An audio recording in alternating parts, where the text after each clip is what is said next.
দিদি, প্লাস্টিকের 50টা থালা আর প্লাস্টিকের 50টা গ্লাস দিন তো।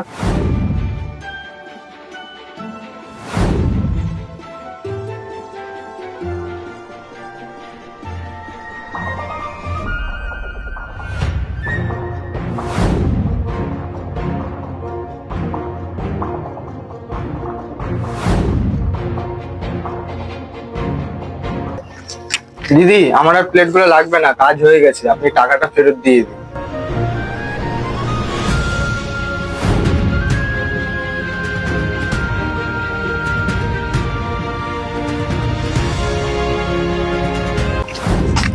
দিদি, আমাকে এই প্লাস্টিকের প্লেটগুলি দেন।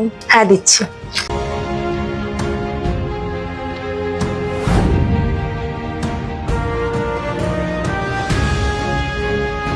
বোন শুনছো?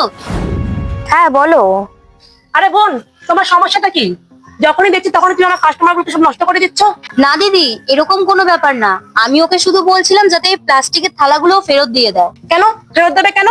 কালকে থেকে আমি তোমাকে দেখছি আমার দোকানের সামনে তুমি বসে আছো, আর আমার যেই কাস্টমার আসছে তাকে তুমি বলছো থালাগুলো ফেরত দিয়ে দিতে। না না দিদি, তুমি আমাকে ভুল বুঝছো। আসলে আমি একটা ক্যাম্প চালাই প্লাস্টিকের বিরুদ্ধে, যেখানে আমরা লোকদেরকে বোঝাই এই প্লাস্টিকের থালার বদলে যাতে স্টিলের থালা ব্যবহার করা হয়। কেননা প্লাস্টিক আমাদের শরীরের জন্য তো ক্ষতি, আর পরিবেশের জন্য ভালো না। আর এই স্টিলের প্লেট দিদি আমি সাপ্লাই করি। যখন কারোর বাড়িতে কোনো অনুষ্ঠান হয় তখন আমি আমার স্টিলের প্লেটগুলো তাকে দিয়ে একটা সিকিউরিটি অ্যামাউন্ট রাখি।